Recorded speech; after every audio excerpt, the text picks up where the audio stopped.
Well, good afternoon, everyone. I have 12. I think that is our starting point. I want to welcome you, and thanks for joining us today for our COVID-19 Resources in Our Community webinar series. I am Sandy Ratliff. I'm with Virginia Community Capital, and we're a proud partner with the Virginia Department of Housing and Community Development and the Virginia Small Business Development Center Network to host these sessions weekly. Our objective is to give you some of the latest resources and tips to help businesses and communities during this pandemic. Before I introduce our guests, I want to let you know that in order to keep the webinar flowing and stay within our 1 hour time slot, we have muted everyone. However, we do want to hear from you, and I know that our presenters want to hear from you. Please, if you have a question, post that in the Q&A section or in the chat feature, and we will address those at the end of the presentation. I'm excited to have my friends with Virginia Tourism Corporation lead our session today. I have worked with these individuals for a number of years. I won't say how long because it will give away how long we've been doing this fun stuff, but they're going to share some of what's happening in Virginia. You know, the tourism industry is among the hardest hit industries as a result of the COVID-19. And they're going to share some of the latest impact data, the most recent and up-to-date business assistance resources, and share some tips of how Virginia destinations can appropriately promote during the pandemic. A quick introduction to our panelists. First off is Wirt Confroy. Wirt has served with Virginia Tourism for 19 years, partnering Virginia communities to maximize their tourism potential. He currently manages the Commonwealth's Tourism Development Financing Program, filling local deficiencies in tourism, product, and experiences. Wirt he's the money guy. Also joining the team is Becky Nave. Becky serves as Destination Development Specialist for the Blue Ridge Highlands and the Heart of Appalachia regions of Southwest Virginia and part of the Virginia Mountain region. Becky works with tourism industry partners to facilitate the development of community-based tourism programs, new product, and tourism-related business. And trust me, we run in the same paths a lot in meetings and helping in Southwest Virginia. And then finally, Steve Galyean. Steve is no stranger to tourism in Virginia. Steve is the VTC Planning and Partnerships Director. Steve directs the dynamic VTC Destination Development Team, which assists Virginia communities to grow their tourism products and enhance their community viability. Steve also administers the VTC marketing grant programs that have leveraged $17 million in VTC funds, with over $55 million in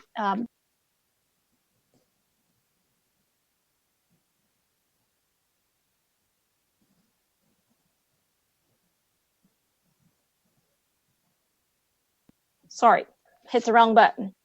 But Steve, with his $17 million in VTC funds, with over $55 million in partner dollars, they have been able to provide more than $72 million to promote Virginia as a travel destination. Thank you each for all that you do for Virginia's tourism industry. And Steve, I'm going to turn over the screen directly to you. All right. Well, good afternoon, everyone, and thank you, Sandy. I'm going to share, hopefully, some slides with everyone as we go forward this afternoon. It is our pleasure to be here. As Sandy mentioned, the tourism industry is among the hardest hit industries, and particularly when you consider that the tourism industry includes restaurants and hotels and attractions and events and retail businesses. So we're pleased to be here today to share some information with everyone. I do want to, as we move forward, with our presentation, we'll be going through fairly quickly, but I did want to reference our industry website, VTC.org, and in particular, the section of that website that has coronavirus and our COVID-19 industry response toolkit. This is where you'll be able to dig down further in a lot of the information that we'll be sharing today. You'll see that it's divided up into different sections, including the CARES Act, research, and so on and so forth. And again, we'll be referencing some of these sections during our presentation today. Obviously, research is a very important component to both what we've always done in terms of marketing Virginia as a travel destination, but certainly as we go forward with analyzing the impact of COVID-19 on the tourism industry and on Virginia communities. So there is a dedicated section of the VTC.org website that has all of the latest research information. Matter of fact, we updated this presentation just a few moments ago because we had some new data coming in. So what I wanted to do to kind of kick things off is to talk a little bit about that data. And unfortunately, there's going to be some distressing numbers and information I'm going to be sharing. Perhaps, not surprisingly, we're looking at a $519 billion decline in spending, travel spending in the U.S. Throughout the remainder of this year. And we've not seen any impact of that magnitude since 9/11. And certainly, as we know, the travel and tourism was greatly impacted by the events of 9/11. It's being projected this is going to be 9 times that impact. So a very, very big drop in economic activity as a result of the impact on over-tourism. We're looking at a possibility of a 45% lower economic impact as it relates to the gross domestic product. That's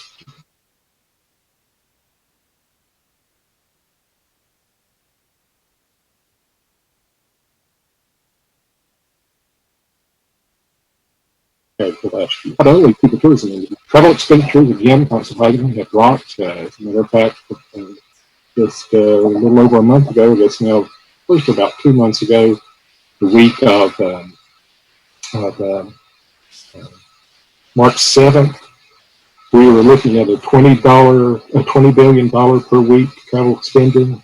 Last week, we were down to 2.3 billion. And another way of looking at that is that's 89% less this year travel impact as compared to last year. Employment losses, if you take into account, and it's being projected that by the end of this month, or at the end of April, we were looking at 8 million jobs lost in the travel and tourism sector, and it's projected that alone would increase the employment rate to over 8%. More specifically here in Virginia, we're looking, and this is a survey that was just recently completed by the Virginia Restaurant, Lodging, and Travel Association, that 99% of Virginia restaurants say their volumes are down over the same time period as 2019, and perhaps more distressing is an estimated 78% of restaurant employees have already lost their jobs. So again, tremendous impact on a number of businesses, and of course to the economy of the country and of Virginia. Get in a little bit now about some of the data that we've been seeing in terms of perception and travel sentiment. And this just came out this morning from Destination Analysts, that still people are either not comfortable and seeing that that there's still considerable severity of the impact of coronavirus, and still about 38%, 37.2% are looking at things getting worse. The only little glimmer of hope there was that was down 0.2% from last week. So it's still, a lot of uncertainty throughout the country in terms of the impact and where coronavirus outbreak is headed. Not surprisingly, economic concerns are a major impact of all of our lives, personal finances. We see that last week about 70% still are very concerned, and that's actually up a little bit from the week before. And in the national economy, again, those numbers are very high in terms of how concerned people are about the impact on the national economy. And I'm sure we've all heard about Wordles or seen Wordles before. This is a Wordle. An interesting thing here, the one on the left is a Wordle from 5 weeks ago. And of course, we see the word scared and unsafe and cautious and bad and scary 5 weeks ago, and we see those same words again in this one that was just from last week. The one little glimmer of hope is the word good is now showing up, so hopefully that is an indication that people are beginning to feel a little bit better about the situation. So there's been questions asked about what excitement about getting back to travel once that stay-at-home restrictions are released and the opening starts. We've seen a fairly steady amount of folks that say that they're missing travel. They can't wait to get out and travel again. There was a little bit of a dip over the past week, 70.2% to 65.9%, possibly due to some of the restrictions that people now are realizing, even when stay-at-home orders are lifted and travel starts to recover, there will still be some social distancing and other aspects of travel. Another question that was asked is, what are the first things you're going to do when you shelter in place is lifted? And not surprisingly, getting out with your family and friends,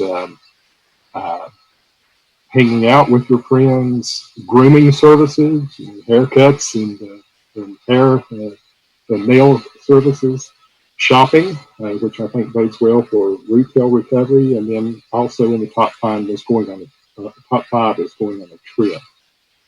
So again, some good indicators that there will be some pent-up demand for travel once the travel restrictions and stay-at-home orders are relaxed. Another thing I think that's is good for particularly some of our rural destinations across Virginia is a question that was asked this past week and over the past several weeks actually. At this moment, how safe would you feel about doing different types of travel activities? And if you notice, in this case, the shorter the bar, the better, or the more safe that folks will feel. So you'll see here non-team outdoor recreation, taking a road trip, visiting family and friends, going shopping. Those are all very strong indicators that people will get out and travel. They're probably going to travel more closely. On the other side of that is cruise lines. A lot of recovery to do there, and traveling outside the United States, and activities that involve large density of people, such as sporting events and concerts and conferences. So obviously, large events will continue to be impacted, as well as conferences and meetings as they're held. As they begin wrapping up, there will have to be it'll take a little bit longer for those type of travel activities to recover. Another wordle here is, looks like that folks are really going to want to head to the beach. That was the number one thing when folks get out and it's safe to travel again for leisure. Everyone's going to want to head to the beach, but they're also, of course, again, family. Family is going to be probably second, visiting with friends and family, shopping, hiking, relaxation. So all of these are things, again, that I think is a good indicator for pent-up demand as we go forward. But there are also some other challenges that lie ahead. This question was, how much do you agree that I do not want travelers coming to visit my community right now? That's going to be an issue. I think that we will have to monitor and look at some messaging about how welcoming our communities are going to be and how ready they will be to visit, to open up for visitors coming in. So in summary, in terms of our research, personal safety is still our top emotional priority at the moment. Travel is set to fill a secondary need, come after, again, safety and people feeling more secure about their economic situations.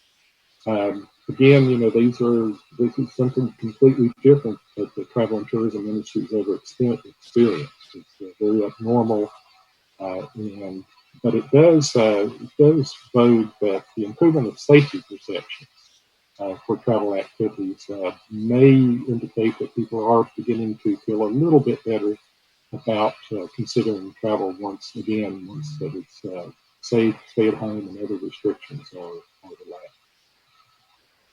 So that was a very quick overview of the research. Again, visit our VTC.org website, and I'm going to turn it over now to Wirt Confroy, who will talk a little bit more about our toolkit and some of the other services that we have available to our travel industry partners. And Wirt, you're muted. Thank you, Steve. I'm using my computer microphone, so give me a thumbs up if you can hear me well. I want to make sure. Great, thank you. So,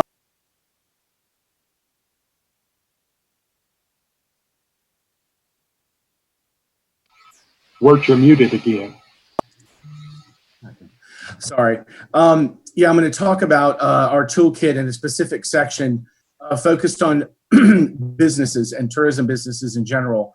And we are talking about businesses that are small, like a Main Street retail or dining, all the way up to a large-scale hotelier under a main flag. So, Steve, next we're going to show some information we have.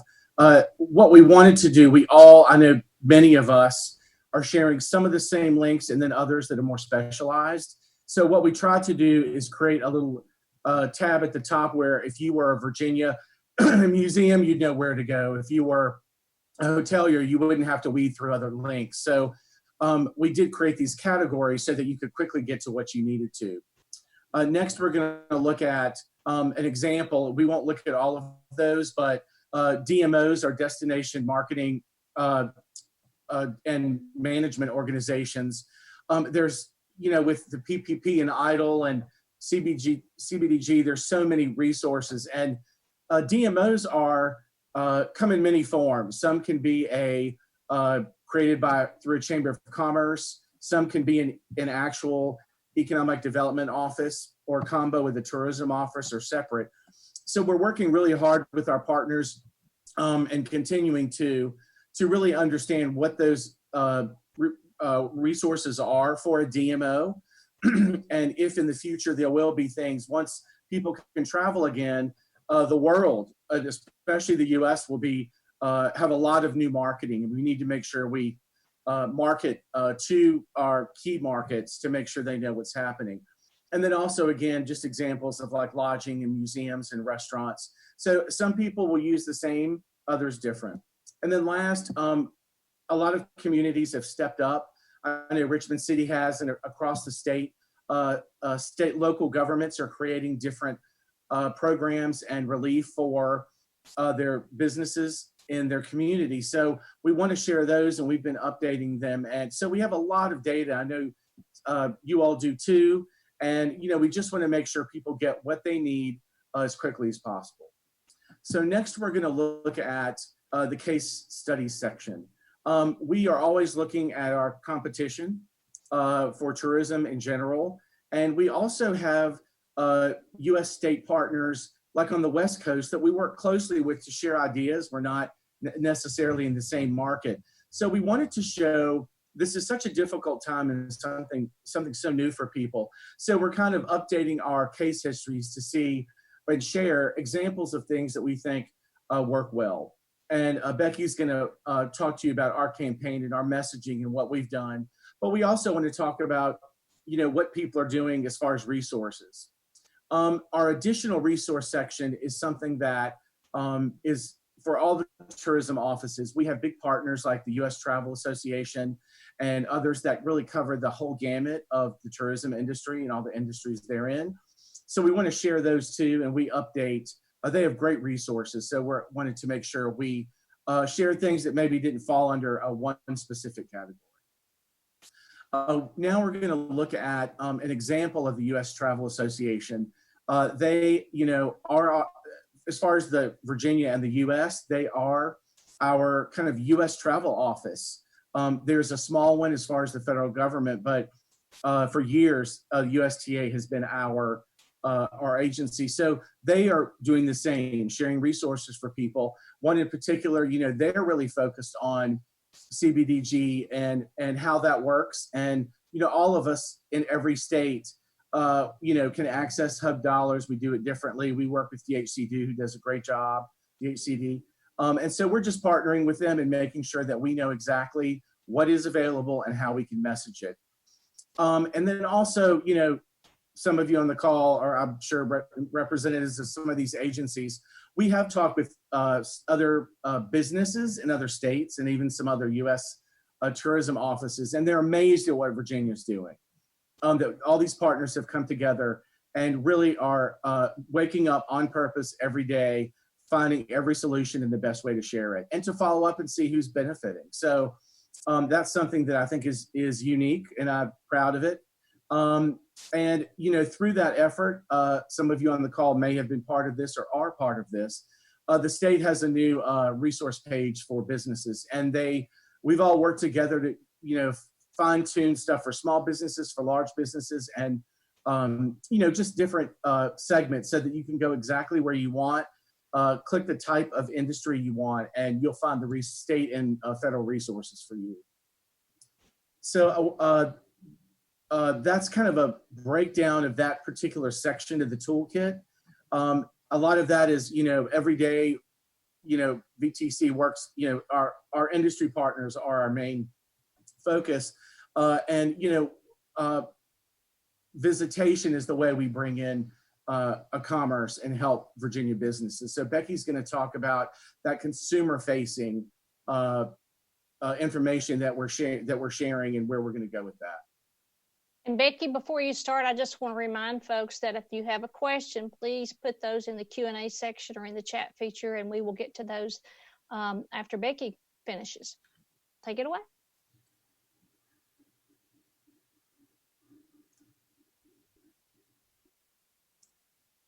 Can you hear me okay now? Okay. Hey, everybody. It's great to see all the people that's popping up on here today. Even though we can't see your faces, I've seen a lot of names that I recognize, so it's great to be in contact with you.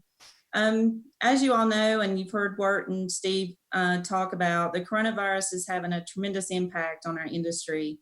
And we have been working hard to come up with solutions for how we can help our industry partners in real time, as well as in recovery efforts down the road.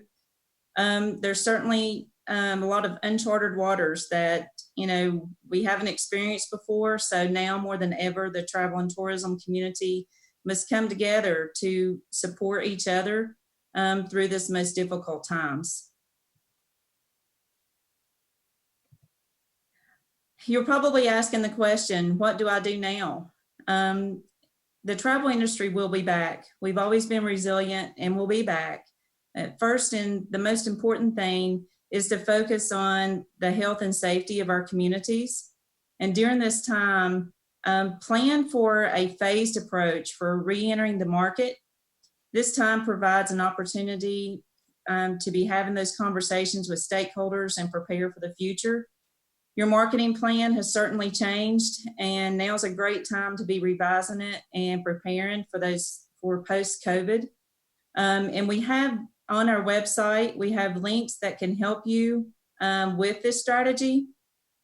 And you'll see the different ones that up on the screen. And you can visit, as Steve said, the VATC.org COVID-19 web link that we have on the site, and realize some of those resources, see some of those resources.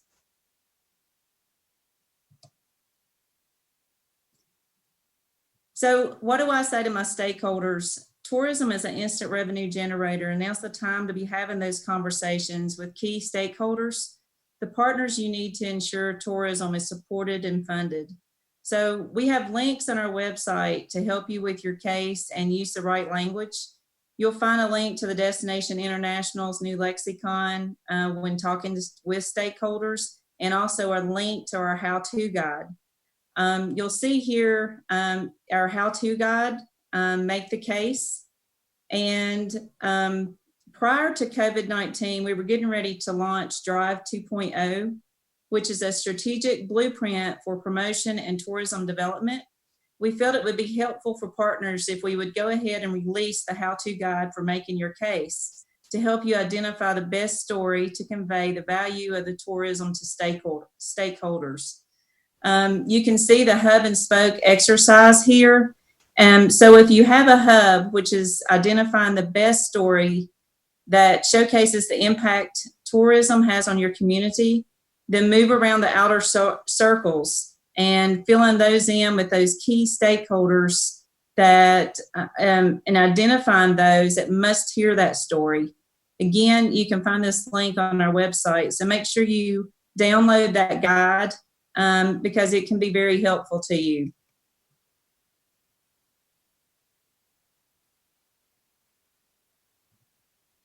With the COVID-19, we have had to pivot our look at the phased approach for all of our content and marketing messages. During phase one, we launched the We'll Be Waiting for You campaign, where we are featuring beautiful scenic visuals from destinations and businesses through images and videos. Our intent is to be inspiring and inviting without being promotional or self-serving.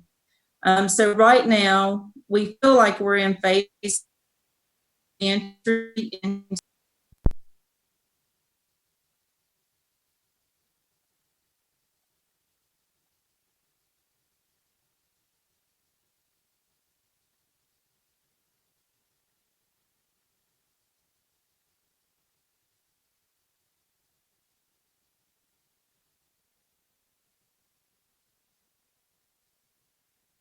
using this, and this meeting there's is being so recorded. many, and they're great. And we've made it to where you can not only easily access those, but if you're having any issues with, maybe you're not, oh, I'm not a designer, or I can't just pop that picture into something and you need assistance.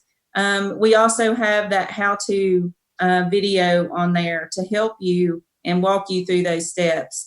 But at the same time, I'll encourage you, if you need help with that, reach out to your development specialist in the area. We've been helping partners left and right, and I'll show you who those folks are in your areas in a few minutes.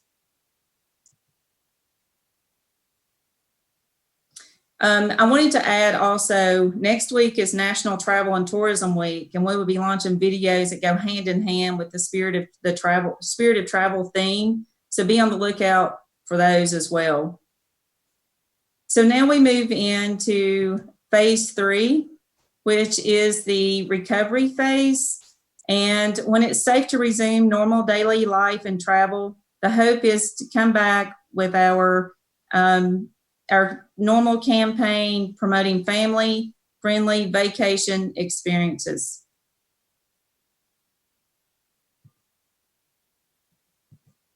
So getting back to the basics, I think this is a very interesting slide on what travelers need to feel normal again. And if you'll look, a lot of it is, the pace of the infections has gone down, so that they want that curve to be flattened.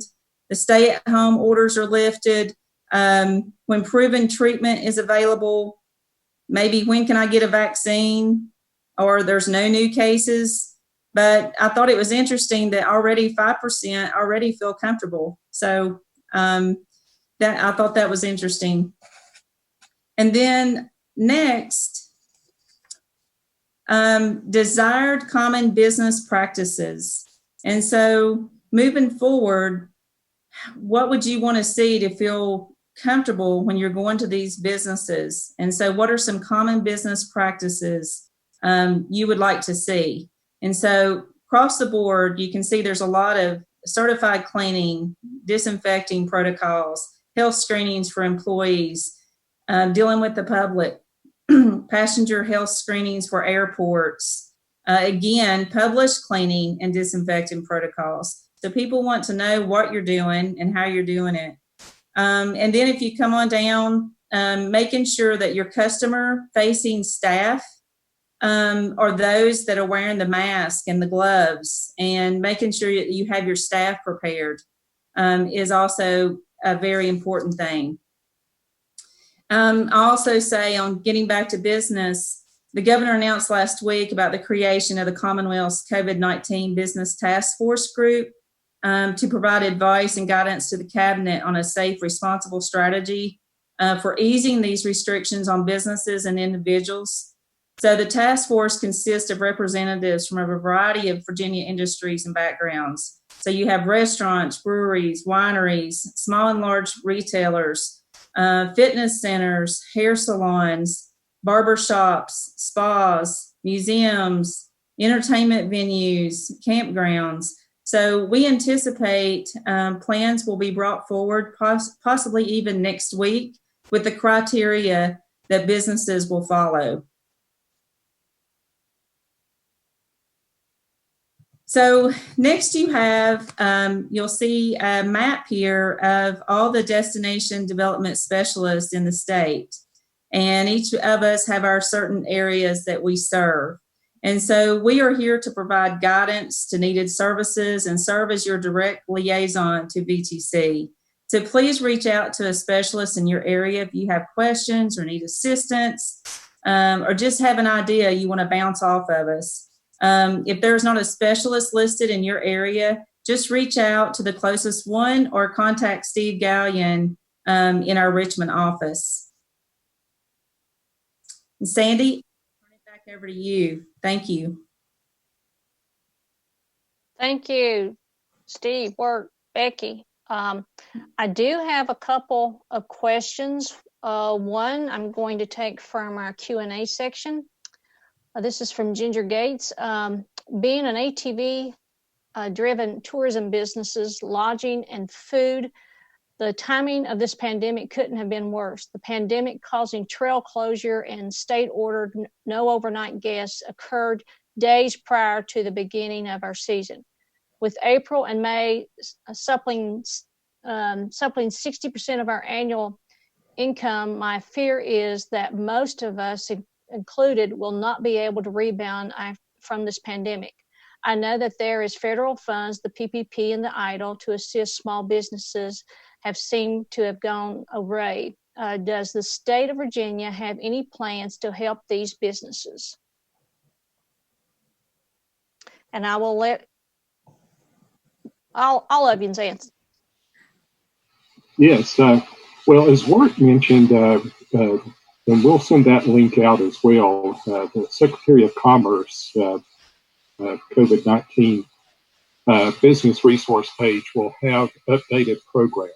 And I can tell you that there's been a number of task force that are meeting, have met over the past few weeks and will continue over the next couple of weeks to develop programs that will further tap into some of the federal resources, but we'll also be looking at either revamping current programs through state agencies, or also developing new programs that can help assist with the businesses.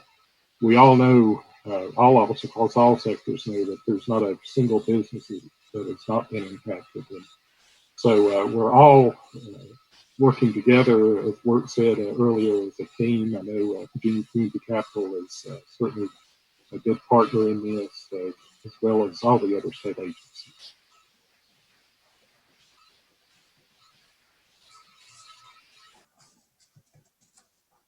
Another Steve, question, I'll share that link in the comments. will the marketing leverage program funding still be available? If so, what are the timelines for applying? Yes, thank you for that question. Normally we have 2 funding cycles per year. We were just getting ready to open the spring cycle. We have put that on hold. And I cannot give you any exact timelines, but I anticipate that it will open a little bit later this summer. We will probably be looking at 1 funding cycle this round. So stay tuned. The program will continue. We're hoping the funding will be comparable to the past years. We have about $1.7 million for that marketing leverage program. So short answer is yes, the program will continue, and stay tuned for opening of those applications a bit later this year.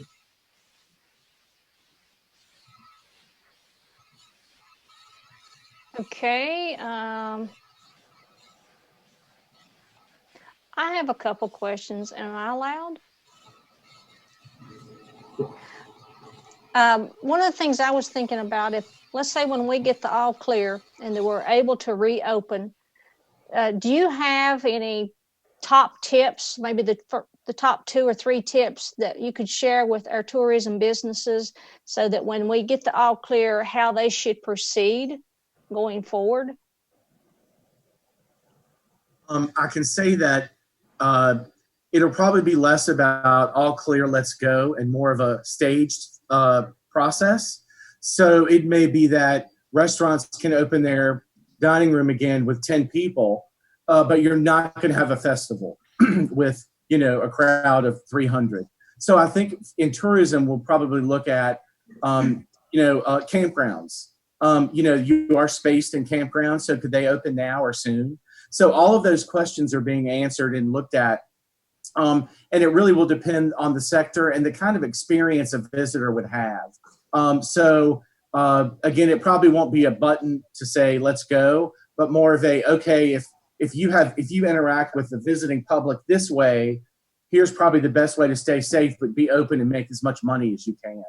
A great example is there's and Steve and Becky may know, there's a drive-in theater that is either open or about to open. So you can come in your car. You may not have somebody coming by, but you can certainly watch a movie. So that's kind of my understanding of things. And Steve and Becky, you see if you have anything else to make that better. I'll just add to, in thinking back to the couple of slides that I showed on, getting back to business, thinking about what's going to make that customer feel comfortable coming back to your business. So if it's, showing them that you have a certified cleaning done, if it's preparing your employees on still social distancing and wearing their gloves and their mask, it's showing that people want to feel safe. And so if you're showing them that as you open your business, I think they're going to feel more comfortable in coming back in.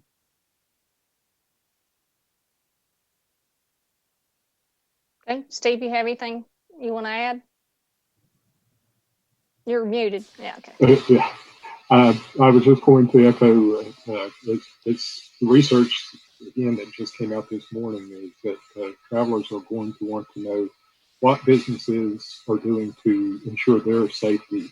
And so the more that I think businesses can allay those fears through their marketing and through actually on-site information, I think that would help them with the recovery. Okay, we've got another question. Do we envision 4th of July events this year? Well, I know, again, as Becky mentioned, the governor's task force is going to be issuing some recommendations in the next few days. And one of those will be for events. So stay tuned on that. I would imagine that there may be some fireworks celebrations, but it may be similar to what we were talking about the drive-in theaters. You may drive up and stay in your car and watch the fireworks. So stay tuned on the recommendations from the reopening task force. And then one other question. What should tourism businesses be doing now to prepare post-COVID? I'll start out on that one. One of the things we're recommending, and going back to one of my slides that we talked about, and there's a link on our website, is having that marketing plan revised and ready to go.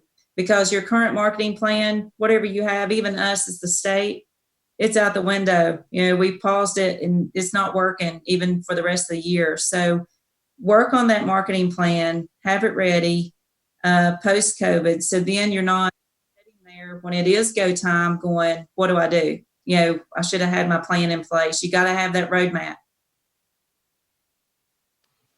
And I'll just go ahead, Steve. I was going to also add, as Becky mentioned, one of the resources we have is How to Make Your Case Guide. And take a look at that, because whether you're a destination marketing organization or a nonprofit and you're having to go before your funders and say, this is why you need to continue to support us, or you're a private business and you're going to a bank, you're going to need to be armed with talking points and ammunition and research to make your case to those funders, again, whether it's public or private. So please do take a look at that research. Yeah, I'll just end with looking at the competition and looking at other partners in state and really out of state. There may be other states that are more open sooner, either because of their location or geography or the type of business. So, you know, with social media, it is instantaneous. You can update, you know, visitors, and you can even see on social media still, in most cases, the engagement level, or a lot of people looking at it and liking it and sharing it. So you can look and see what you think is a parity with your business, and what other people are doing in places that have already opened. And then also, you know, Virginia has VADMO, and we have Destination, all these different organizations that have resources, and as Steve pointed out, new research really every week about messaging and about really safety. And so all of, you know, everything we've said is predicated on when, you know, when certain businesses are open and how, because it's going to be different than a Coliseum or a large event space versus a Main Street bakery, let's say. So, you know, focus on your sector and look and see what's happening, what's working. Great. What are the key interventions for the tourism industry that the philanthropic sector can support during this time? If I understand the question correctly, is it that if there's a philanthropic organization, who should or could they be supporting? Is that It was, what are the key interventions for the tourism industry that the philanthropic sector can support during this time? Okay. Well, I think anything that can support employees and businesses that have been impacted. I know that there's been a number of funds set up. I think there was one in the Charlottesville area that is supplying some mini grants to 100 businesses in the Richmond and Charlottesville area. So if you are in a situation where you're a philanthropic organization, certainly anything that can help those industries and those segments of the industry, employees and so on and so forth, that have been hit the hardest, that's where I would recommend investing those dollars. And I'll add just that, aside from financial support, you know, our farmers are working with our restaurants and working with our spirit producers to now work together, use all of the products together to give people comfort food and give people what they want, even visitors on the road. And philanthropic organizations have been joining that dynamic as well. You might have a youth center or something that is local. Even art centers who are closed might work with some of these groups to make things look great and offer some kind of entertainment while it's happening. So you really, if you're like a nonprofit and you're financially supporting or through service, you can work with restaurants who are feeding the hospital and, work in that dynamic isn't just for people providing food and drink. It's for other local partners that work with them.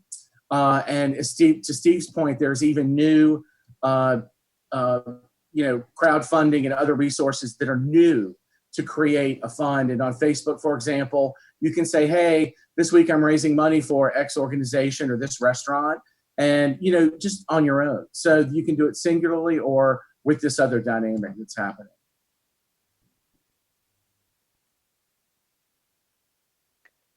I don't see any other questions. I do want to go back to the ATV question and just wanted to make a note that I would encourage everyone to reach out to your community development, your chambers in your communities. I know some local entities here, especially in Southwest Virginia, have created some funding resources to help during the COVID, help small business. So use this time to also reach out to your local organizations to see if there's other resources. It was mentioned earlier, this is kind of revolving. This is nothing in a textbook that we can have ever predicted, and it's changing so fast that you, as the business owner, does have to take some of the responsibility to actually pick up the phone and email or what have you and see what's available in your community. It's amazing what organizations and communities have done to support this pandemic, and I know I'm proud of Virginia and Southwest Virginia and my community for what we've done. So I don't see any other questions. VTC team, anything else you want to share or any comments or other info? We've listed some of the links that we talked about in the chat log, so please feel free to copy and use those or contact us if you have anything else. And I just want to mention that next week, Sunday, starts National Travel and Tourism Week. And it's going to be different than normal. It's usually a celebration of the power of travel and the importance of travel. It will continue to be that with slightly different messaging. This year, it's the spirit of travel. And then we have released a video, Road to Recovery, that talks about the importance of tourism to local economies. So I do encourage everyone to visit, again, the toolkit, under the messaging section. And then also, and I'll send a link to the Virginia's for Lovers Facebook group. This is where that we're posting a lot of research, a lot of information, a lot of programs, and also allows our tourism industry partners to share information and have some Facebook discussions about tourism in Virginia. So again, as Wirt said, we've posted a lot of those links in the chat section. So please do download, save those chats, and again, feel free to call on us at any time. And I had a couple of people ask, I do plan to send out the slide deck from our presenters today. So as soon as I get those and we get all the information, I'll get those to you probably late today or early next week. But I want to thank everyone for joining us, especially our presenters.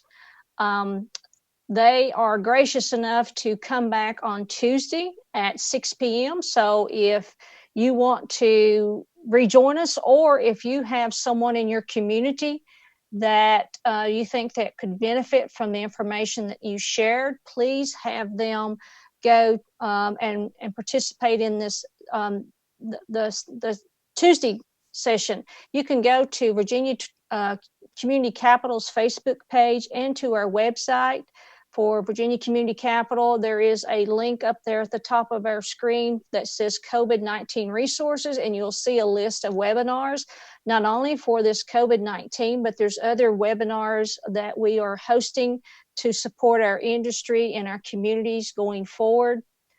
So reach out and look for those. And it seems like there was something I saw pop up on my screen.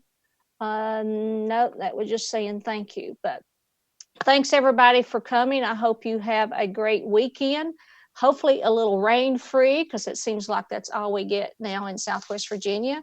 I do want to note that next Friday, we're going to shift gears a little bit from tourism and talking about focusing on the reopening after COVID-19 from an employer and employee perspective. And we'll have representatives from the Virginia Employment Commission and an HR consultant from the Spark Mill group will be leading this discussion. So I hope that you can join us. And again, we're doing this to support our communities, and we couldn't do it without great presenters like our friends at Virginia Tourism Corporation. So thanks again for joining us, and have a great weekend, everybody. Bye-bye.